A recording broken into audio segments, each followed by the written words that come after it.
Hello అండి. Welcome to Madhu lessons. ఈరోజు మనం ఏపీపీఎస్సీ గ్రూప్ 2కి సంబంధించి ఇండియన్ పాలిటీలో రాజ్యాంగ ప్రవేశిక మరియు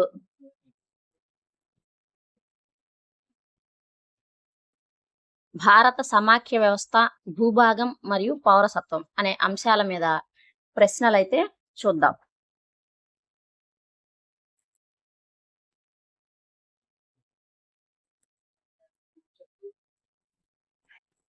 భారత రాజ్యాంగ ప్రవేశికకు మూలాధారమైన ఆశయాల తీర్మానాన్ని జవహర్లాల్ నెహ్రూ రాజ్యాంగ పరిషత్లో ఎప్పుడు ప్రవేశపెట్టారు?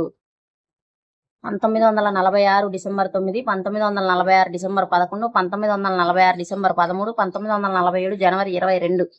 ప్రవేశపెట్టింది 1946 డిసెంబర్ 13. నెహ్రూ 1946 డిసెంబర్ 13న ఆశయాల తీర్మానాన్ని ప్రవేశపెట్టగా రాజ్యాంగ పరిషత్ దీన్ని 1947 జనవరి 22న ఏకగ్రీవంగా ఆమోదించింది.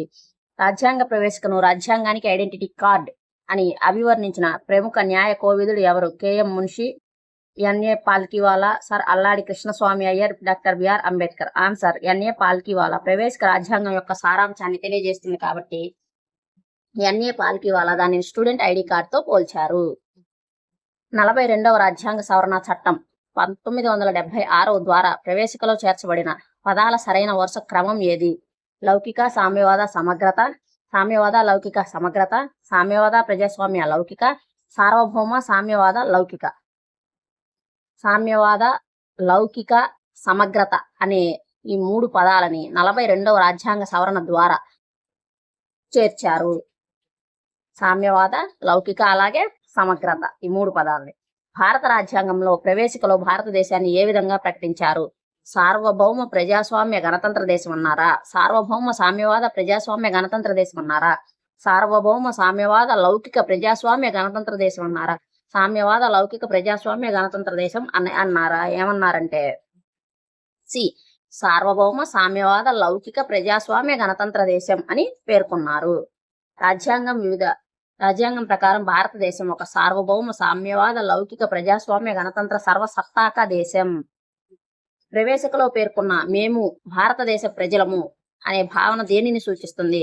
బ్రిటిష్ పార్లమెంట్ సార్వభౌమాధికారం, ప్రజా సార్వభౌమాధికారం, రాష్ట్రపతి సర్వోన్నత అధికారం, సుప్రీంకోర్టు తుది అధికారం.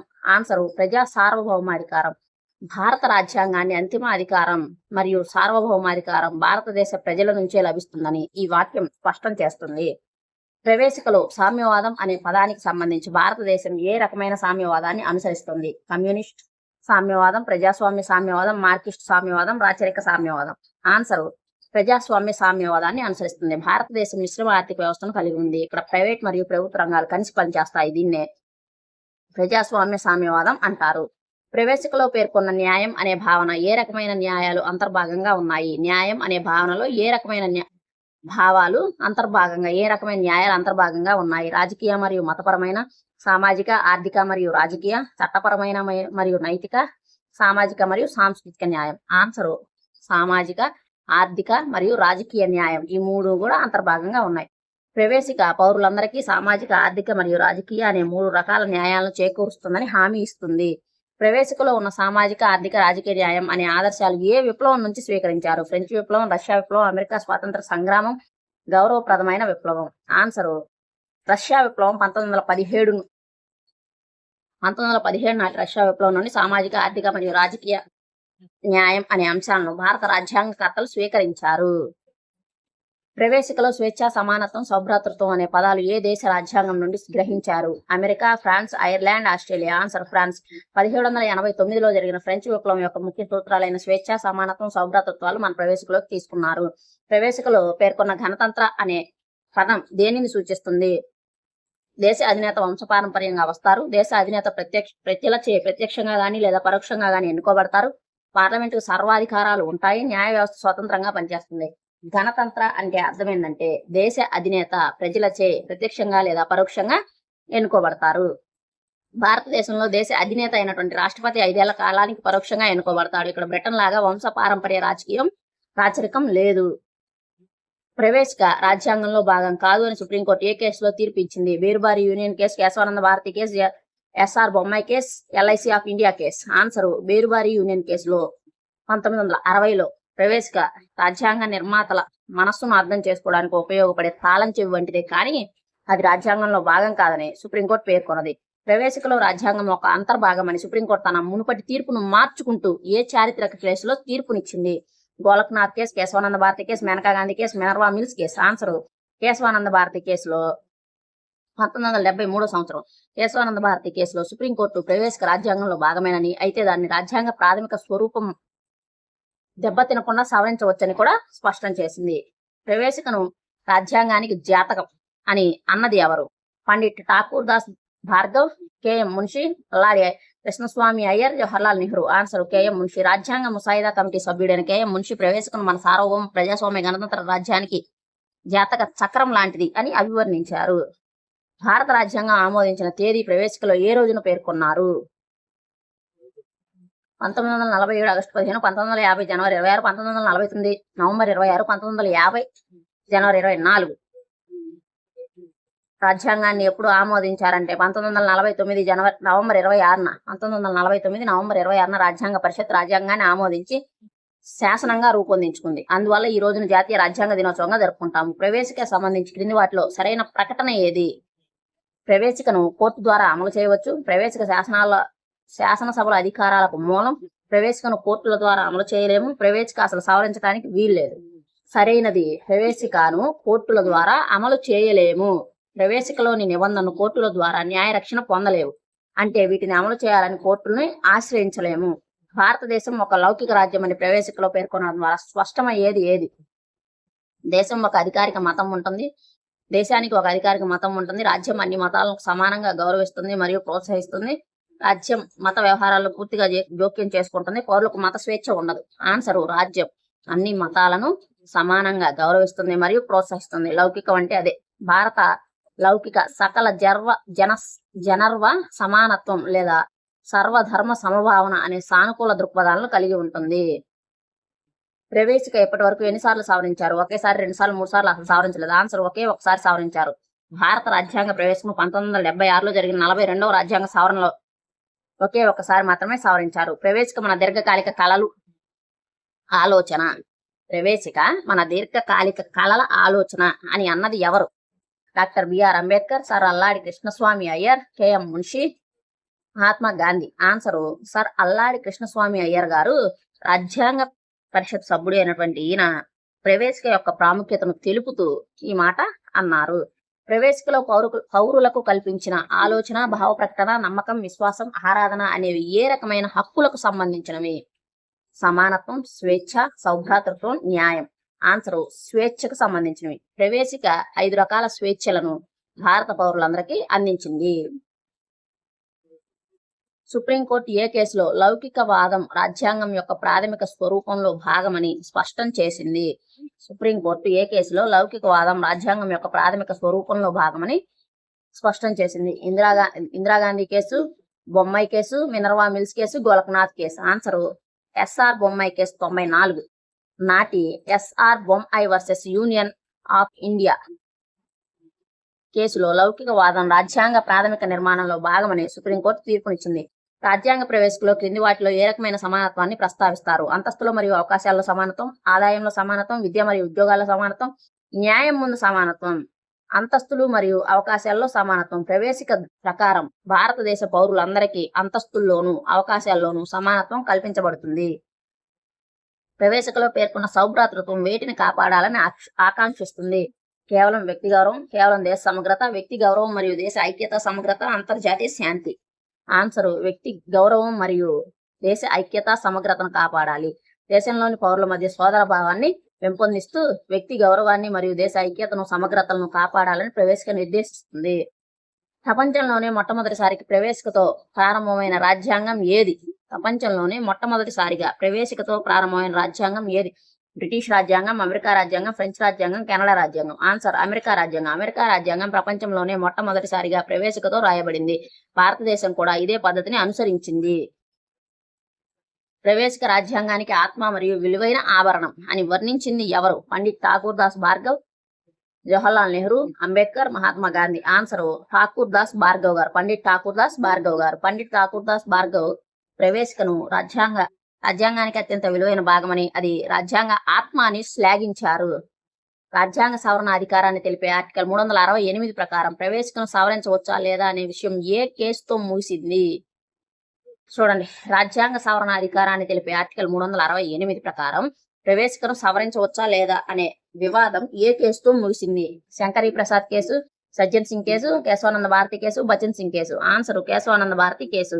73లో కేశవానంద భారతి తీర్పు ద్వారా ఆర్టికల్ 368 కింద ప్రవేశకును సవరించవచ్చని, కానీ అందులో ప్రాథమిక స్వరూపాన్ని మాత్రం మార్చకూడదని తేల్చింది.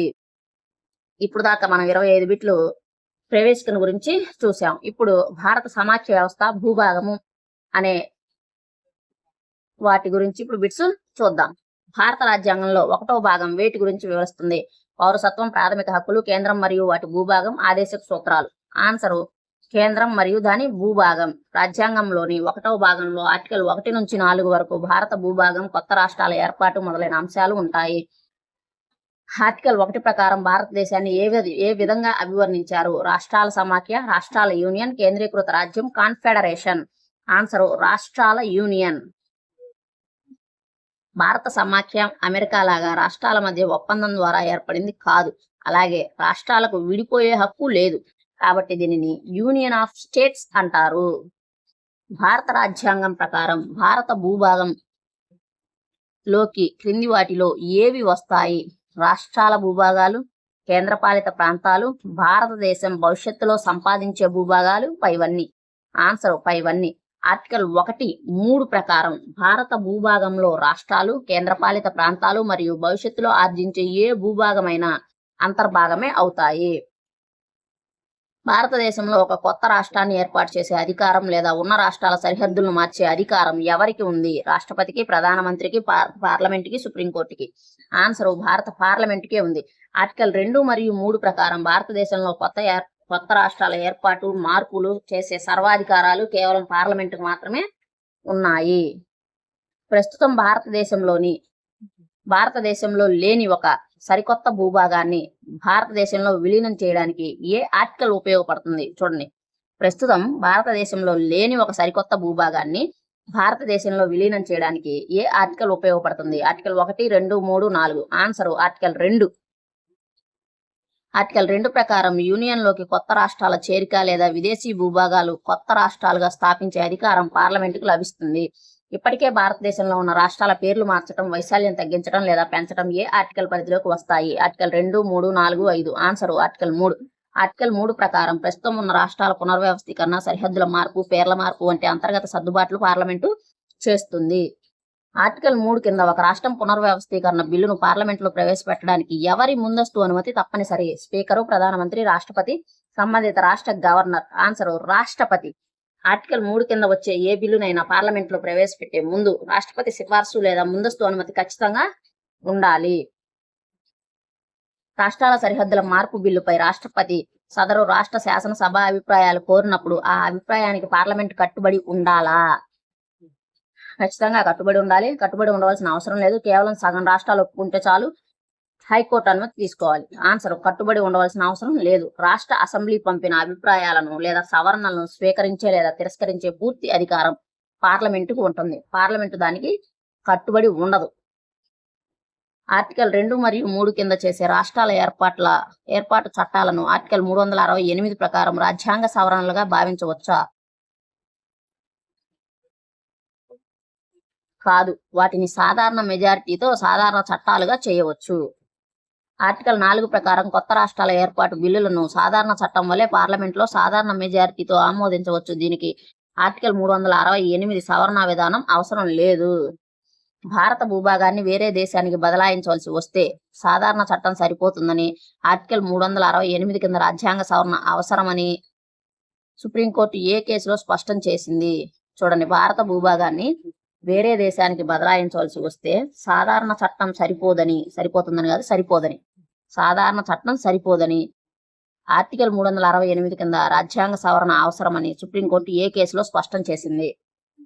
Kesavananda Bharati, Berubari union case, Golaknath case, Maneka Gandhi case. Answer Berubari union case. Berubari కేసులో సుప్రీంకోర్టు భారత భూభాగాన్ని విదేశాలకు ఇవ్వాలంటే కేవలం ఆర్టికల్ 3 సరిపోదు.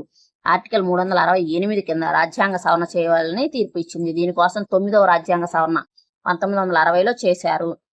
స్వాతంత్రం వచ్చిన సమయంలో భాషా ప్రాతిపదికన రాష్ట్రాల ఏర్పాటుపై పరిశీలనకు 1948 జూన్లో నియమించబడిన మొదటి కమిషన్ ఏది? స్వాతంత్రం వచ్చిన సమయంలో భాషా ప్రాతిపదికన రాష్ట్రాల ఏర్పాటుపై పరిశీలనకు 1948 జూన్లో నియమించబడిన మొదటి కమిషన్ ఏది?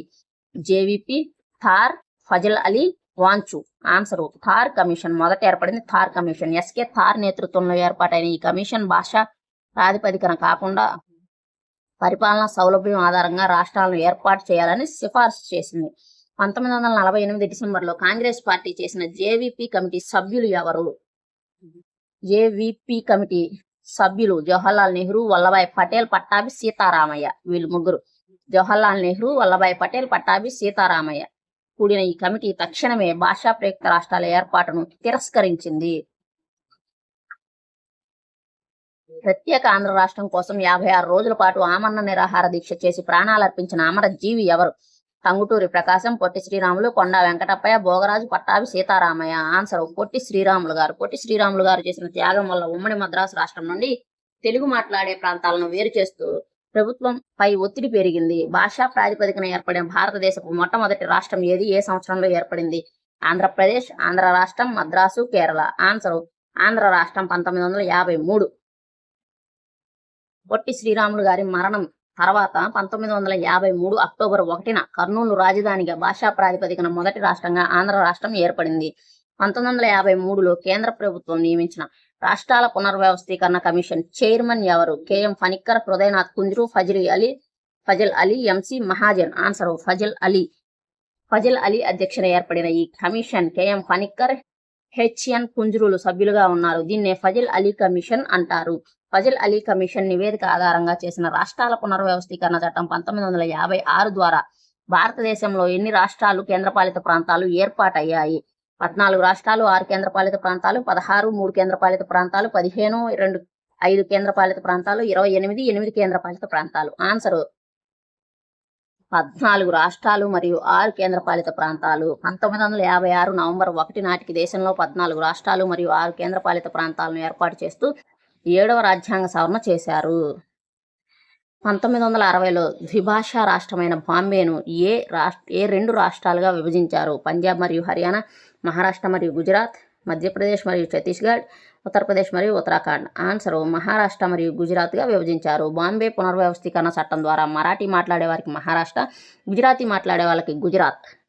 ఇది 15వ రాష్ట్రం అనమాట. ఇందాక 14 రాష్ట్రాలు, 6 కేంద్రపాలిత ప్రాంతాలు ఏర్పడినాయి కదా, ఇది 15వ రాష్ట్రం.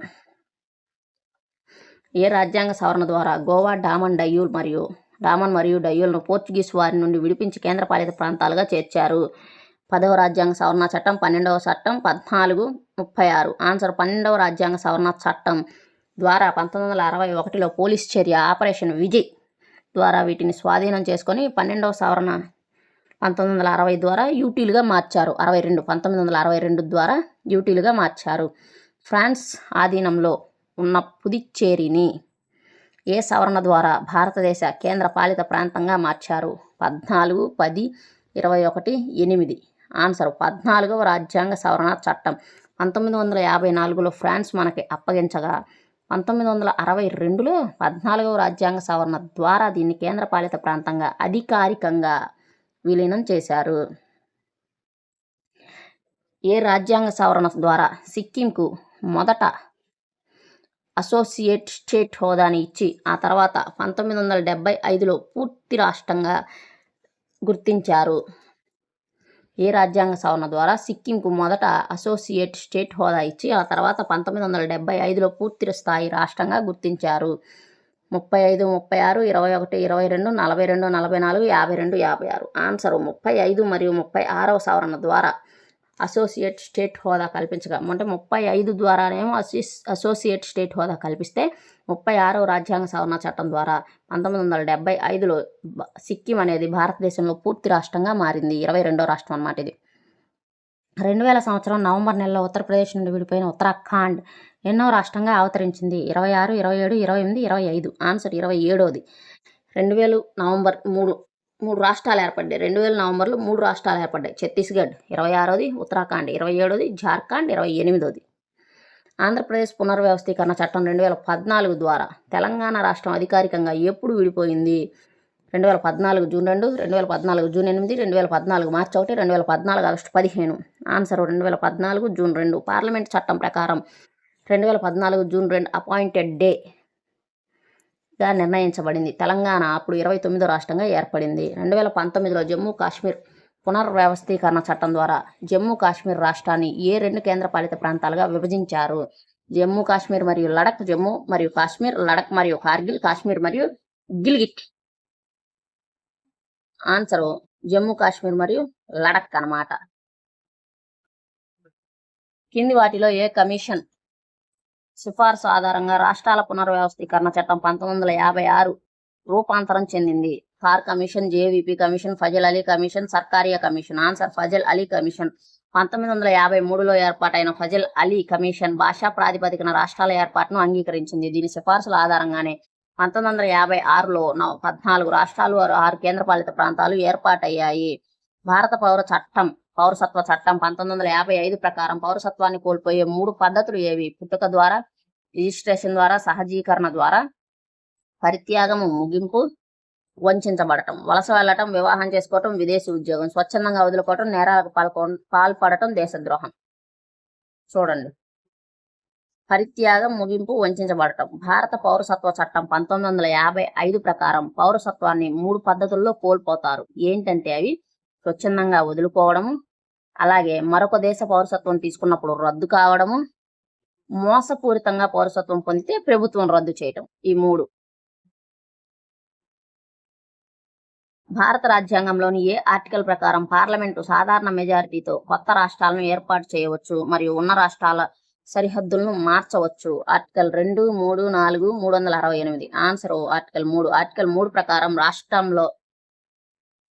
ఆర్టికల్ 3 ప్రకారం ఉన్న రాష్ట్రాల భూభాగాలను మార్చటము, విభజించటము, కొత్త రాష్ట్రాలను ఏర్పాటు చేయటం వంటి పూర్తి అధికారం కేంద్ర పార్లమెంటుకు మాత్రమే ఉంటుంది. దీనికి రాష్ట్రాల శాసనసభల అనుమతి తప్పనిసరి కాదు, కేవలం అభిప్రాయం అడుగుతారు. రాజ్యాంగ ప్రవేశికలో పేర్కొన్న సమన్యాయం అనే భావనను ఏ దేశ రాజ్యాంగ విప్లవం నుంచి తీసుకున్నారు? సమన్యాయం అనేది రష్యా విప్లవం నుంచి తీసుకున్నారు. 1917 నాటి రష్యా విప్లవం నుండి స్వేచ్ఛ, సమానత్వం, సౌభ్రాతృత్వం అనే పదాలని, సామాజిక, ఆర్థిక, రాజకీయ న్యాయం అనే ఆదర్శాలనేమో రష్యా విప్లవం నుంచి తీసుకున్నారు. స్వేచ్ఛ, సమానత్వం, సౌభ్రాతృత్వం అనే వాటినేమో ఫ్రెంచ్ విప్లవం నుంచి తీసుకున్నారు. ప్రవేశికకు సంబంధించి క్రింది వాటిలో ఏది సరి అయినది కాదు? ప్రవేశికకు న్యాయరక్షణ లేదు. ప్రవేశిక ఏ కోర్టు ద్వారా కూడా అమలు చేయించలేము. ప్రవేశికను పార్లమెంట్ రాజ్యాంగ సవరణ ద్వారా మార్చవచ్చును. ప్రవేశిక అనేది శాసనసభల అధికారాలకు ప్రధాన వనరు. ఆన్సర్ ప్రవేశిక అనేది శాసనసభల అధికారాలకు ప్రధాన వనరు. ప్రవేశిక అనేది ప్రభుత్వ అంగాలకి ఎలాంటి అధికారం ఇవ్వదు, అలాగే వారి అధికారాలను పరిమితం చేయదు. ఇది కేవలం రాజ్యాంగ లక్ష్యాల సూచిక మాత్రమే. రాజ్యాంగంలోని ఆర్టికల్ 1లో ఇండియా అనగా భారత్ ను ఏ విధంగా వర్ణించారు? రాష్ట్రాల సమాఖ్య, రాష్ట్రాల కలయిక, కేంద్రీకృత రాజ్యం, కాన్ఫెడరేషన్. ఆన్సర్ రాష్ట్రాల కలయిక. డాక్టర్ బిఆర్ అంబేద్కర్ ప్రకారం భారత సమాఖ్య అనేది అమెరికా లాగా రాష్ట్రాల మధ్య జరిగిన ఒప్పందం వల్ల ఏర్పడలేదు. అలాగే ఏ రాష్ట్రానికి కూడా సమాఖ్య నుండి విడిపోయే హక్కు లేదు. అందుకే దీన్ని యూనియన్ ఆఫ్ స్టేట్స్ అని అన్నారు. భారత పౌరసత్వ చట్టం 1955 ప్రకారం ఒక విదేశీయుడు సహజీకరణం ద్వారా భారత పౌరసత్వాన్ని పొందాలంటే క్రింది వాటిలో ఏ షరతు వర్తించదు? అతను మంచి ప్రవర్తన కలిగి ఉండాలి. రాజ్యాంగంలో 8వ షెడ్యూల్లో పేర్కొన్న ఏదైనా ఒక భాషలో తగిన జ్ఞానం ఉండాలి. దరఖాస్తు చేయడానికి కనీసం 20 సంవత్సరాలు భారతదేశంలో నివసించి ఉండాలి. అతను తన సొంత దేశ పౌరసత్వాన్ని వదులుకోవాలి. ఏది వర్తించదు అన్నాడు? దరఖాస్తు చేయడానికి కనీసం 20 సంవత్సరాలు భారతదేశంలో నివసించి ఉండాలి అనేది వర్తించదు. సహజీకరణం ద్వారా పౌరసత్వం పొందడానికి దరఖాస్తు చేసే ముందు వరుసగా 12 నెలలు, అంతకు ముందుగా 14 సంవత్సరాల్లో కనీసం 11 సంవత్సరాలు భారతదేశంలో నివసించి ఉండాలి. మొత్తం 12 సంవత్సరాలు, 20 సంవత్సరాలు కాదు, 12 సంవత్సరాలు నివసిస్తే సరిపోయిద్దంట. క్రింది వాటిలో ఏ కేసులో సుప్రీంకోర్టు భారతదేశం విడదీయరాని రాష్ట్రాల విడదీయరాని సమాఖ్య అని పేర్కొన్నది? Kesavananda Bharati case, SR Bommai case, Berubari union case, Maneka Gandhi case. Answer S R Bommai case. ఈ తీర్పులో భారతదేశంలోని కేంద్ర ప్రభుత్వానికి రాష్ట్రాల సరిహద్దులను మార్చే అధికారం ఉన్నందున రాష్ట్రాలు తాత్కాలికమైనవి కానీ కేంద్ర సమాఖ్య మాత్రం శాశ్వతమైనది అని సుప్రీంకోర్టు స్పష్టం చేసింది. కేంద్ర పాలిత ప్రాంతమైన పుదుచ్చేరిని ఏ రాజ్యాంగ సవరణ చట్టం ద్వారా భారత భూభాగంలో చేర్చారు? 14వ రాజ్యాంగ సవరణ. 1962లో జరిగిన 14వ రాజ్యాంగ సవరణ ద్వారా ఫ్రెంచ్ వారి ఆధీనంలో ఉన్న పుదుచ్చేరిని అధికారికంగా భారతదేశంలో కేంద్ర పాలిత ప్రాంతంగా చేర్చారు. 10వ సవరణ ద్వారా దాద్రా నగర్ హవేలీ, 12వ సవరణ ద్వారా గోవా మరియు డామన్ డయ్యూలు చేర్చబడ్డాయి. రాజ్యాంగంలోని ఆర్టికల్ 9 దేని గురించి తెలుపుతుంది? పాకిస్తాన్ నుండి వలస వచ్చిన వారి పౌరసత్వ హక్కులు. స్వచ్ఛందంగా విదేశీ పౌరసత్వాన్ని పొందిన వ్యక్తి భారతదేశ పౌరసత్వాన్ని కోల్పోవడం. పౌరసత్వ హక్కుల కొనసాగింపు. పార్లమెంటు పౌరసత్వ చట్టాలు సవరించే అధికారం. దేని గురించి తెలుపుతుంది? స్వచ్ఛందంగా విదేశీ పౌరసత్వాన్ని పొందిన వ్యక్తి భారత పౌరసత్వాన్ని కోల్పోవడం అనే దాని గురించి చెప్తుంది. ఆర్టికల్ 9 ప్రకారం భారతదేశంలో ఏక పౌరసత్వం మాత్రమే ఉంది. ఎవరైనా భారతీయుడు స్వచ్ఛందంగా వేరే దేశం పౌరసత్వాన్ని తీసుకుంటే అతని భారత పౌరసత్వం ఆటోమేటిక్ గా రద్దవుతుంది. భారత రాజ్యాంగ ప్రవేశిక ప్రకారం సార్వభౌమాధికారం ఎవరికి చెందుతుంది? భారత రాష్ట్రపతికి, భారత పార్లమెంటుకి, భారత సుప్రీంకోర్టుకి, భారత ప్రజలకి. ఆన్సర్ భారత ప్రజలకి. ప్రవేశిక భారత ప్రజలమైన మేము అనే పదాలతో ప్రారంభమవుతుంది. దీని అర్థం రాజ్యాంగానికి మరియు దేశ అధికారానికి మూలాధారం దేశ ప్రజలే. 1953లో ఏర్పాటైన భాషా ప్రయుక్త రాష్ట్రాల కమిషన్, అదే ఫజల్ అలీ కమిషన్ లోని సభ్యులు కాని వారెవరు? ఫజల్ అలీ, ఫనిక్కర్, కుంజ్రు, జవహర్లాల్ నెహ్రూ. ఆన్సర్ జవహర్లాల్ నెహ్రూ. ఫజల్ అలీ కమిషన్ లో 3 సభ్యులు ఉన్నారు. జస్టిస్ ఫజల్ అలీ, కెఎం ఫనిక్కర్, అలాగే కుంజ్రు. నెహ్రూ జేవీపీ కమిటీలో సభ్యుడు. క్రింది ఏ సందర్భంలో ఒక వ్యక్తి యొక్క భారత పౌరసత్వాన్ని కేంద్ర ప్రభుత్వం వంచబడటం ద్వారా రద్దు చేయలేదు? మోసపూరితంగా పౌరసత్వాన్ని పొందినట్లు రుజువైతే, భారత రాజ్యాంగం పట్ల ద్రోహం లేదా అవిధేయత చూపితే, యుద్ధ సమయంలో శత్రు దేశంతో చట్టవిరుద్ధంగా వ్యాపారం లేదా సమాచారం పంచుకుంటే, భారతదేశంలో వరుసగా 5 సంవత్సరాలు నివసిస్తున్నప్పుడు. ఆన్సర్ భారతదేశంలో వరుసగా 5 సంవత్సరాలు నివసిస్తున్నప్పుడు. భారతదేశంలో నివసించడం వల్ల పౌరసత్వం పోదు, కానీ విదేశాలలో వరుసగా 7 సంవత్సరాల పాటు ఎలాంటి సమాచారం లేకుండా నివసిస్తే పౌరసత్వం రద్దవుతుంది. మిగిలిన ABC సందర్భాల్లో పౌరసత్వం రద్దు చేయబడుతుంది.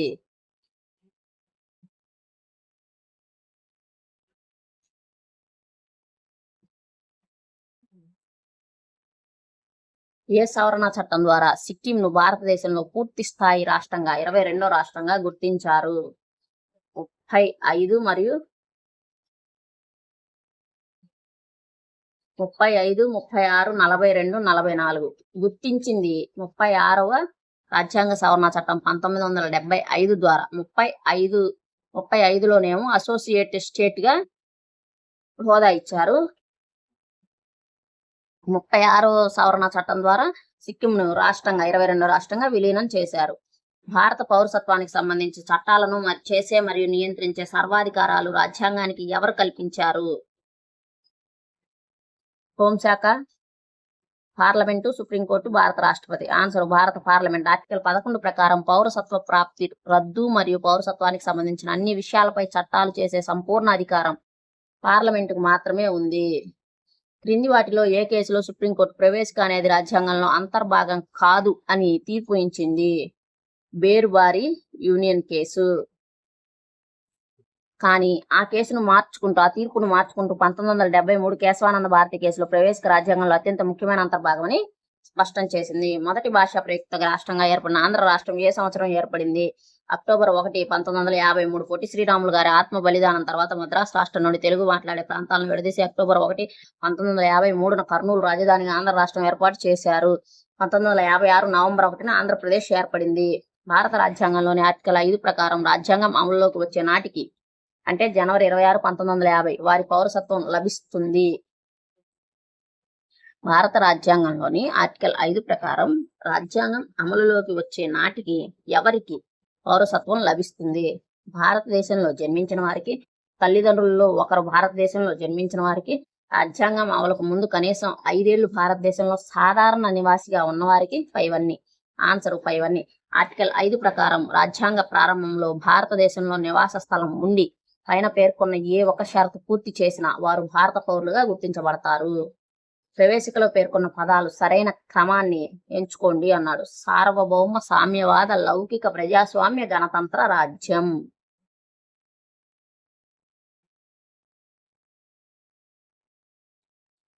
రాష్ట్రాల సరిహద్దులను మార్చే బిల్లును పార్లమెంటులో ప్రవేశపెట్టడానికి ఎవరి ముందస్తు అనుమతి తప్పనిసరి? సంబంధిత ముఖ్యమంత్రి, భారత ప్రధాని, రాష్ట్రపతి, లోక్సభ స్పీకర్? ఆన్సర్ భారత రాష్ట్రపతి. ఆర్టికల్ 3 కింద కొత్త రాష్ట్రాల ఏర్పాటు లేదా సరిహద్దుల మార్పు బిల్లును పార్లమెంటులో ప్రవేశపెట్టాలంటే రాష్ట్రపతి ముందస్తు సిఫార్సు అనుమతి ఖచ్చితంగా ఉండాలి. పౌరసత్వ సవరణ చట్టం 2019 ప్రకారం ఏ దేశాల నుండి వచ్చిన ముస్లిమేతర మైనారిటీలకు భారత పౌరసత్వం సులభంగా ఇస్తారు? Pakistan, Bangladesh, Afghanistan, Pakistan, Sri Lanka, Myanmar, Nepal, Bhutan, Bangladesh, Afghanistan, China, Pakistan. Answer Pakistan, Bangladesh, Afghanistan. ఈ 3 ముస్లిం మెజారిటీ దేశాల్లో మతపరమైన వేధింపులు ఎదుర్కొని 31 డిసెంబర్ 2014కు ముందు భారతదేశానికి వచ్చిన హిందూ, సిక్కు, జైన, పార్సీ, క్రైస్తవ మతాల వారికి పౌరసత్వం కల్పించడానికి ఈ చట్టం తెచ్చారు. రాజ్యాంగ ప్రవేశిక అనేది మన దీర్ఘకాలిక కలల ఆలోచన అని వ్యాఖ్యానించింది ఎవరు? అల్లాడి కృష్ణస్వామి అయ్యర్ గారు. రాజ్యాంగంలో ఆర్టికల్ 4 ప్రకారం ఆర్టికల్ 2 మరియు 3 కింద చేసే మార్పులను ఏ ఆర్టికల్ కింద రాజ్యాంగ సవరణగా పరిగణించరు?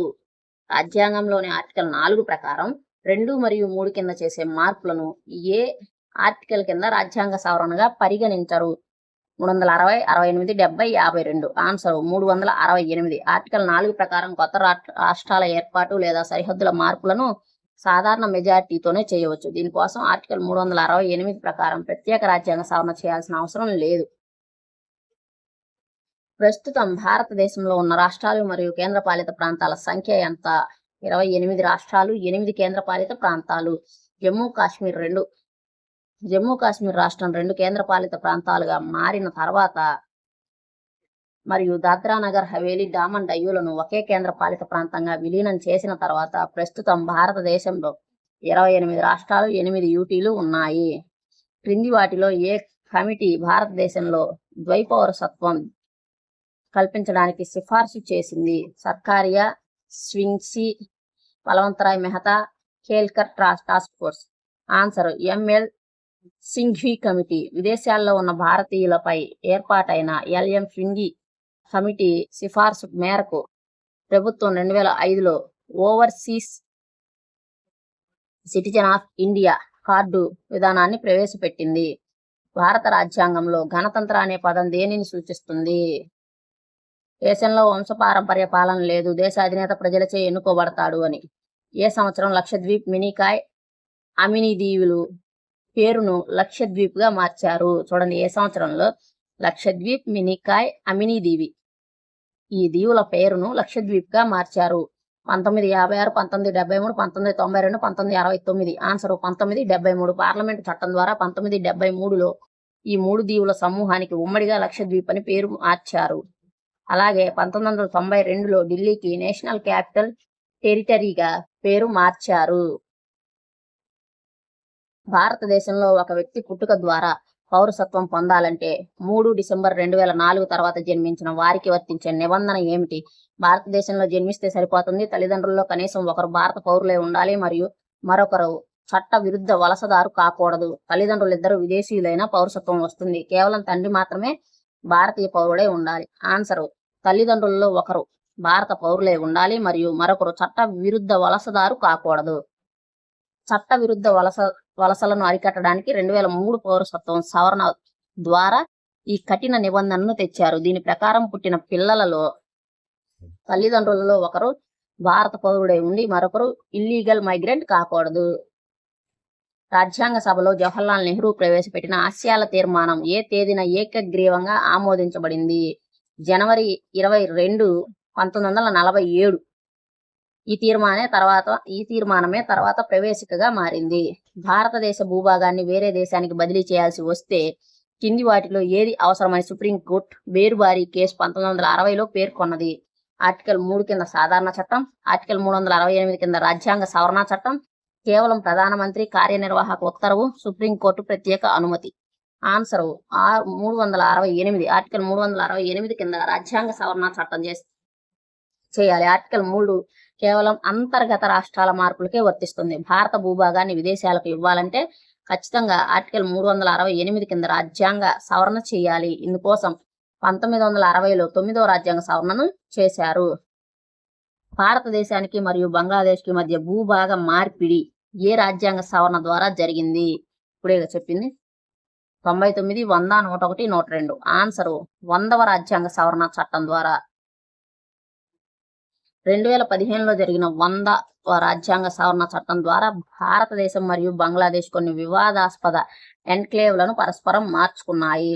క్రింది వాటిలో భారత ఏక పౌరసత్వం ముఖ్య ఉద్దేశం ఏమిటి? రాష్ట్రాలకు అధికారాలను తగ్గించడం, ప్రాంతీయ అసమానతలను పెంచడం, దేశవ్యాప్తంగా కమ్యూనల్ హార్మోనీ మరియు జాతీయ సమగ్రతను పెంపొందించడం,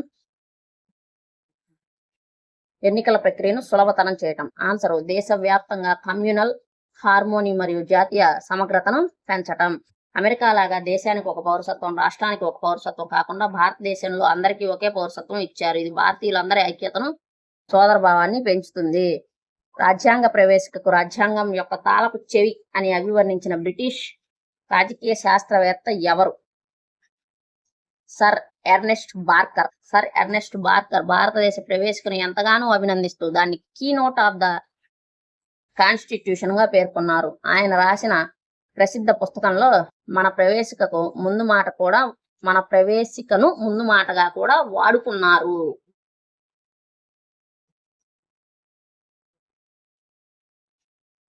క్రింది వాటిలో ఏ సుప్రీంకోర్టు తీర్పులో ప్రవేశిక అనేది రాజ్యాంగం యొక్క ప్రాథమిక నిర్మాణంలో ఒక భాగం అని స్పష్టంగా పేర్కొన్నది?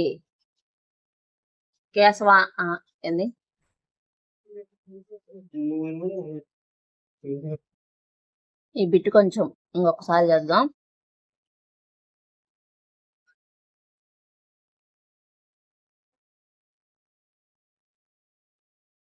క్రింది వాటిలో ఏ సుప్రీంకోర్టు తీర్పులో ప్రవేశిక అనేది రాజ్యాంగం యొక్క ప్రాథమిక నిర్మాణంలో ఒక భాగం అని స్పష్టంగా పేర్కొన్నది? ఇక్కడ Kesavananda Bharati case, SR Bommai case, Minerva mills case, Golaknath case అని ఉంది. అయితే ఇక్కడ మనకి ఎస్ఆర్ బొమ్మాయి కేసు అంటే కేశవానంద భారతి కేసులో ఏం జరిగిందంటే ప్రవేశిక రాజ్యాంగంలో అంతర్భాగం అని చెప్పింది. కానీ 1994 నాటి ఎస్ఆర్ బొమ్మాయి కేసులో ప్రవేశికలో ఉన్న లౌకికవాదం, ప్రజాస్వామ్యం, సమాఖ్య వంటి అంశాలు రాజ్యాంగం యొక్క ప్రాథమిక నిర్మాణంలో భాగమని సుప్రీంకోర్టు మరింత స్పష్టం చేసింది.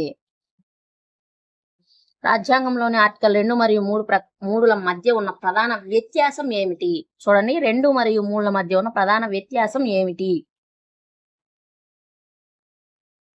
ఆర్టికల్ 2 కేంద్రపాలిత ప్రాంతాలకు, ఆర్టికల్ 3 రాష్ట్రాలకు వర్తిస్తుంది.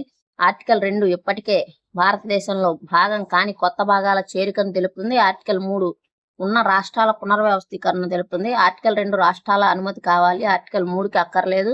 ఈ రెండింటి మధ్య ఎలాంటి వ్యత్యాసం లేదు. ఆన్సర్ ఆర్టికల్ 2 ఇప్పటికే భారతదేశంలో భాగం కాని కొత్త భూభాగాల చేరికను తెలుపుతుంది. బయట నుంచి వచ్చి చేరే ఇతర దేశాల నుంచి వచ్చి చేరే భూభాగాల గురించి ఏమో 2 తెలుపుతుంది. 3 ఏం చెప్పిందంటే ఆల్రెడీ మన భారతదేశంలో ఉన్న రాష్ట్రాలు వాటికి సంబంధించి సరిహద్దులు మారటం గురించి మాత్రం తెలుపుతుంది. విదేశీ భూభాగాలను భారతదేశంలో విలీనం చేసుకోవడం, ఉదాహరణకు పాండిచ్చేరి, గోవా చేరికలు ఆర్టికల్ 2 కిందకు వస్తాయి. భారతదేశంలో ఉన్న రాష్ట్రాల సరిహద్దులు మార్చడం, విభజించడం అంటే ఆంధ్రప్రదేశ్, తెలంగాణ ఇలాంటివేమో ఆర్టికల్ 3 కిందకి వస్తాయి. భారత పౌరసత్వ చట్టం 1955కు సంబంధించి క్రింది వాటిలో ఏది సరి అయినది కాదు? కామన్వెల్త్ పౌరసత్వం అనే నిబంధన 2003లో సవరణ ద్వారా తొలగించారు. వారసత్వం ద్వారా పౌరసత్వం పొందడానికి 1992 సవరణ ద్వారా తల్లి పౌరసత్వాన్ని కూడా ప్రతిపదికగా తీసుకున్నారు. పౌరసత్వ చట్టాన్ని ఇప్పటి వరకు పార్లమెంటు కేవలం 2 సార్లు మాత్రమే సవరించింది. రిజర్వేషన్ ద్వారా భారత పౌరసత్వం పొందాలంటే కనీసం 7 సంవత్సరాలు భారతదేశంలో నివసించి ఉండాలి. ఆన్సరు పౌరసత్వ చట్టాన్ని ఇప్పటి వరకు పార్లమెంట్ కేవలం 2 సార్లు మాత్రమే సవరించింది అనేది తప్పు. పౌరసత్వ చట్టం 1955ను పార్లమెంట్ ఇప్పటి వరకు అనేక సార్లు సవరించింది. 86, 92, 2003, 2005, 2015, 2019లలో ముఖ్యమైన సవరణలు జరిగాయి. కాబట్టి సి అనేది తప్పు. ప్రవేశికలోని ఆర్థిక న్యాయం అనే లక్ష్యం రాజ్యాంగంలో మరెక్కడ స్పష్టంగా ప్రతిబింబిస్తుంది ఎక్కడంటే ఆదేశిక సూత్రాల్లో ప్రజల మధ్య ఆర్థిక అసమానతలను తొలగించడం, సంపద కేంద్రీకరణ అడ్డుకోవడం వంటి ఆర్థిక న్యాయానికి సంబంధించిన అసలైన నిబంధనలు రాజ్యాంగంలోని 4వ భాగం ఆదేశిక సూత్రాల్లో ఆర్టికల్ 38, 39లో పొందుపరచబడ్డాయి. క్రింది రాష్ట్రాల ఏర్పాటుకు సరైన కాలక్రమానుసారాన్ని అమర్చండి. క్రింది రాష్ట్రాల ఏర్పాటును సరైన కాలక్రమానుసారంగా అమర్చండి. హర్యానా, నాగాలాండ్, మేఘాలయ, గోవా. ఆన్సర్ చూడండి. నాగాలాండ్ 1963, తర్వాత హర్యానా 1966, తర్వాత మేఘాలయ 1972, ఆ తర్వాత గోవా 1987. రాజ్యాంగంలోని ఏ ఆర్టికల్ ప్రకారం పాకిస్తాన్ నుండి భారతదేశానికి వలస వచ్చిన వ్యక్తుల పౌరసత్వాల హక్కుల గురించి పేర్కొనబడింది? పాకిస్తాన్ నుంచి భారతదేశానికి వలస వచ్చిన వ్యక్తి యొక్క పౌరసత్వ హక్కులు ఏ ఆర్టికల్లో పేర్కొనబడ్డాయి? Article 5, article 6, article 7, article 8. Answer article 6. Article 6 ప్రకారం 19 జూలై 1945 కంటే ముందు పాకిస్తాన్ ప్రాంతం నుండి భారతదేశానికి వలస వచ్చిన వారికి కొన్ని నిబంధనల ప్రకారం భారతదేశ పౌరసత్వం లభిస్తుంది. ఆర్టికల్ 7 అనేది భారత్ నుండి పాక్ వెళ్లి మళ్లీ భారత్కు వచ్చిన వారి గురించి తెలుపుతుంది. భారత రాజ్యాంగ సవరణ చేయకుండా కేవలం సాధారణ చట్టం ద్వారా భారతదేశం తన భూభాగాన్ని వేరే దేశానికి బదిలీ చేయవచ్చా? దీనిపై సుప్రీంకోర్టు తీర్పు ఏమిటి? రాజ్యాంగ సవరణ చేయకుండా కేవలం సాధారణ చట్టం ద్వారా భారతదేశం తన భూభాగాన్ని వేరే దేశానికి బదిలీ చేయవచ్చా? లేదు. సరిహద్దు వివాదాల పరిష్కారం మినహా మిగిలిన అన్ని సందర్భాల్లో ఆర్టికల్ 368 ప్రకారం రాజ్యాంగ సవరణ తప్పనిసరి. వివరణ: సుప్రీంకోర్టు తీర్పు ప్రకారం 2 దేశాల మధ్య స్పష్టమైన సరిహద్దును గుర్తించడానికి రాజ్యాంగ సవరణ అక్కర్లేదు, కానీ కార్యనిర్వహణ ఉత్తర్వులు చాలు. కానీ భారత భూభాగాన్ని పూర్తిగా పరాయి దేశానికి ఇవ్వాలంటే ఖచ్చితంగా రాజ్యాంగ సవరణ చెయ్యాలి. ఒక వ్యక్తి విదేశాల్లో జన్మించినప్పటికీ అతను వారసత్వం ద్వారా భారత పౌరసత్వాన్ని పొందాలంటే 2004 డిసెంబర్ 3 తర్వాత ఉన్న నిబంధన ఏమిటి? అతను జన్మించిన 1 సంవత్సరంలోపు సంబంధిత భారత రాయబారి కార్యాలయంలో రిజిస్టర్ చేయించాలి. అతని తండ్రి ఖచ్చితంగా ప్రభుత్వ ఉద్యోగి అయి ఉండాలి. పిల్లవాడి 18 ఏళ్ళు వచ్చాక దరఖాస్తు చేసుకోవాలి. ఎలాంటి నిబంధనలు లేవు, ఆటోమేటిక్ గా వస్తుంది. ఆన్సర్ అతను జన్మించిన 1 సంవత్సరం లోపు సంబంధిత భారత రాయబార కార్యాలయంలో రిజిస్టర్ చేయించాలి. 2004 డిసెంబర్ 3 తర్వాత విదేశాల్లో పుట్టిన పిల్లల తల్లిదండ్రులు తాము ఆ పిల్లవాడికి వేరే దేశ పాస్పోర్ట్ తీసుకోలేదని డిక్లరేషన్ ఇస్తూ ఏడాదిలోపు ఇండియన్ కాన్సులేట్ లో పేరు నమోదు చేయించాలి. రాజ్యాంగ ప్రవేశికకు సంబంధించి కెఎం మున్షి చేసిన ప్రసిద్ధ వ్యాఖ్య ఏమిటి? ప్రవేశిక రాజ్యాంగానికి ఆత్మ వంటిది. ప్రవేశిక మన సార్వభౌమ ప్రజాస్వామ్య గణతంత్ర దేశం యొక్క జాతకం. ప్రవేశిక రాజ్యాంగ నిర్మాతల మనసు తెరిచే తాళపు చెవి. ఇది ఒక పవిత్రమైన పత్రం. ఆన్సర్ ప్రవేశిక మన సార్వభౌమ ప్రజాస్వామ్య గణతంత్ర దేశం యొక్క జాతకం అని చెప్పారు. కెఎం మున్షి ప్రవేశికను రాజకీయ జాతకంగా వర్ణించారు. పండిట్ ఠాకూర్ దాస్ భార్గవ్ గారు రాజ్యాంగ ఆత్మ అని అన్నారు. జేవీపీ కమిటీ 1949లో ఇచ్చిన నివేదికలో దేనిని సిఫార్సు చేసింది? అప్పటి పరిస్థితుల్లో భాషా ప్రాతిపదికన రాష్ట్రాల ఏర్పాటును పూర్తిగా వాయిదా వేయాలని చెప్పింది. జవహర్లాల్ నెహ్రూ, వల్లభాయ్ పటేల్, పట్టాభి సీతారామయ్యతో కూడిన జేవీపీ కమిటీ దేశ భద్రత, ఆర్థిక ఐక్యత దృష్ట్యా అప్పట్లో భాషా ప్రాతిపదికన రాష్ట్రాల విభజనకు సుముఖత చూపలేదు. భారత రాజ్యాంగంలోని ఏ ఆర్టికల్ ప్రకారం భారత భూభాగంలో రాష్ట్రాలు, కేంద్రపాలిత ప్రాంతాలతో పాటు భారతదేశం భవిష్యత్తులో సంపాదించే భూభాగాలు కూడా భాగమవుతాయి? Article 1(1), article 1(3), article 2, article 3. Answer article 1(3). Article 1(3) ప్రకారం భారత భూభాగం 3 రకాల రాష్ట్రాల భూభాగాలు. షెడ్యూల్డ్ 1లోని కేంద్రపాలిత ప్రాంతాలు. ఏ సమయముందైనా భారతదేశం సంపాదించే ఇతర భూభాగాలు. యూనియన్ ఆఫ్ ఇండియా కంటే టెరిటరీ ఆఫ్ ఇండియా అనే పదం చాలా పెద్దది. పాకిస్తాన్ వలస వెళ్లి అక్కడ పరిస్థితులు నచ్చక తిరిగి భారతదేశానికి శాశ్వతంగా నివసించడానికి వచ్చిన వారి పౌరసత్వ హక్కులు ఏ ఆర్టికల్ నిర్దేశిస్తుంది? Article 6, article 7, article 8, article 9. Answer article 7. Article 7(1) article 7 ప్రకారం 1 మార్చి 1947 తర్వాత పాకిస్తాన్ వలస వెళ్లి వారికి పౌరసత్వం రద్దవుతుంది. కానీ వారు పునరావాస పర్మిట్ ద్వారా తిరిగి భారత్కు వస్తే కొన్ని నిబంధనలకు లోబడి అంటే 6 నెలలు నివసించిన తర్వాత భారత పౌరసత్వం పొందవచ్చు. భారతదేశం వెలుపల నివసిస్తున్న భారతీయ సంతతి వ్యక్తుల పౌరసత్వ హక్కుల గురించి తెలియజేసే నిబంధన ఏది? Article 5, article 7, article 8, article 10. Answer article 8. అవిభక్త భారతదేశంలో జన్మించి విదేశాల్లో నివసిస్తున్న వారు ఆయా దేశాల భారత రాయబార కార్యాలయంలో దరఖాస్తు చేసుకుని భారత పౌరసత్వం పొందే హక్కును ఆర్టికల్ 8 కల్పిస్తుంది. పార్లమెంట్ చేసే చట్టాలకు లోబడి మాత్రమే ఏ పౌరుడు పౌరసత్వమైనా కొనసాగుతుంది అని తెలిపే ఆర్టికల్ ఏది? Article 9, article 10, article 11, article 5. Answer article 10. Article 10 ప్రకారం ఒక వ్యక్తికి లభించిన పౌరసత్వ హక్కులను పార్లమెంటు చట్టం ద్వారా తప్ప మరే విధంగానూ తొలగించలేరు. ఇది పౌరుల హక్కుల పార్లమెంటరీ రక్షణ కల్పిస్తుంది. పౌరుల హక్కులకు పార్లమెంటరీ రక్షణ కల్పిస్తుంది. ఆర్టికల్ 3 కింద ఒక రాష్ట్ర సరిహద్దును మార్చే బిల్లును రాష్ట్రపతి సంబంధిత రాష్ట్ర శాసనసభ అభిప్రాయం కోసం పంపినప్పుడు ఆ అసెంబ్లీ తెలిపిన అభిప్రాయానికి సంబంధించి ఈ క్రింది వాటిలో ఏది సరి అయినది? రాష్ట్ర అసెంబ్లీ అభిప్రాయాన్ని పార్లమెంటు ఖచ్చితంగా పాటించాలి. రాష్ట్ర అసెంబ్లీ తిరస్కరిస్తే పార్లమెంటు బిల్లును పాస్ చేయలేదు. రాష్ట్ర అసెంబ్లీ ఇచ్చిన అభిప్రాయాన్ని లేదా సూచనను అంగీకరించాల్సిన నిబంధన పార్లమెంటుకు లేదు. సుప్రీంకోర్టు అనుమతితోనే ఆ అభిప్రాయాన్ని మార్చవచ్చు. ఆన్సర్ రాష్ట్ర అసెంబ్లీ ఇచ్చిన అభిప్రాయాన్ని లేదా సూచనను అంగీకరించాలి అనే నిబంధన పార్లమెంటుకు లేదు. ఆర్టికల్ 3 ప్రకారం రాష్ట్రాల అభిప్రాయం కేవలం ఒక సాంప్రదాయం మాత్రమే. రాష్ట్రాల అసెంబ్లీ నిర్ణయాన్ని పార్లమెంట్ పూర్తిగా తిరస్కరించవచ్చు లేదా మార్చవచ్చు.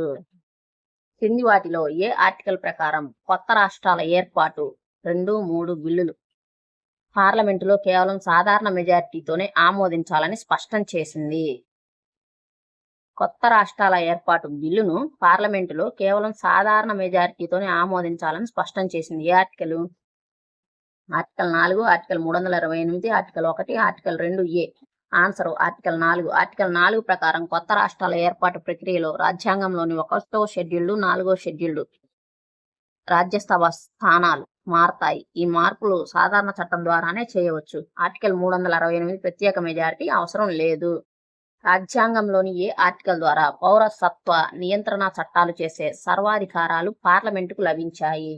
Article 9, article 10, article 11, article 6. Answer article 11. Article 5 నుంచి ఆర్టికల్ 10 వరకు ఉన్న నిబంధనలు కేవలం రాజ్యాంగ ప్రారంభ సమయానికి జనవరి 26, 1950కి మాత్రమే వర్తిస్తాయి. ఆ తర్వాత పౌరసత్వం ఇవ్వడం, రద్దు చేయడం వంటి పూర్తి చట్టపరమైన అధికారాలు ఆర్టికల్ 11లో పార్లమెంటుకి ఇచ్చింది. దీని ఆధారంగానే పౌరసత్వ చట్టం 1955 రూపొందించబడింది. క్రింది వాటిలో రాజ్యాంగ సవరణ ద్వారా చేర్చబడి ఆ తర్వాత వెంటనే తొలగించబడిన నిబంధన ఏది? Article 2, article 2A, article 3A, article 4(2). Answer article 2A. 1974లో 35వ రాజ్యాంగ సవరణ ద్వారా సిక్కింను సహచర రాష్ట్రంగా చేస్తూ ఆర్టికల్ 2Aను చేర్చారు. అయితే 1975లో 36వ సవరణ ద్వారా సిక్కింను పూర్తి స్థాయి రాష్ట్ర హోదా ఇచ్చి ఈ ఆర్టికల్ 2Aను రాజ్యాంగం నుండి తొలగించారు.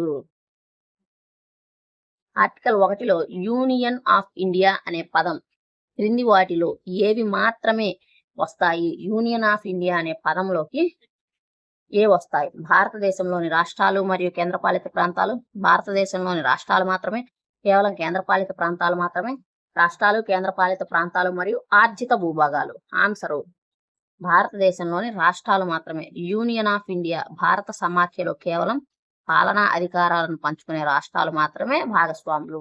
కానీ టెరిటరీ ఆఫ్ ఇండియా భారత భూభాగంలో రాష్ట్రాలతో పాటు కేంద్రపాలిత ప్రాంతాలు, ఆర్జిత భూభాగాలు కూడా చేరతాయి. యూనియన్ ఆఫ్ ఇండియా అంటేనేమో కేవలం రాష్ట్రాలు మాత్రమే, టెరిటరీ ఆఫ్ ఇండియా అంటేనేమో రాష్ట్రాలు, కేంద్రపాలిత ప్రాంతాలు, అలాగే ఆర్జిత భూభాగాలు ఇవన్నీ కూడా వస్తాయి అన్నమాట.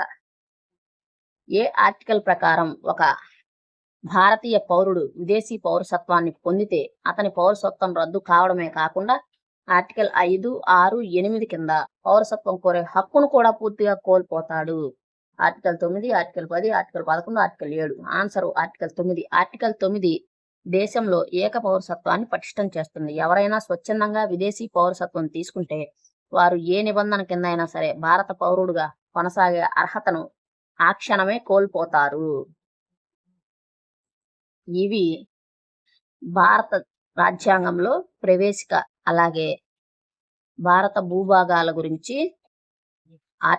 భూభాగాలకు సంబంధించిన ఆర్టికల్స్ గురించి, రాష్ట్రాల పునర్వ్యవస్థీకరణను గురించి పూర్తి సమాచారం ఈ వీడియోలో అందించబడింది. వీడియో కనుక మీకు నచ్చినట్టయితే లైక్ చేయండి, షేర్ చేయండి, అలాగే మన ఛానల్ని సబ్స్క్రైబ్ చేసుకోండి. Thank you for watching.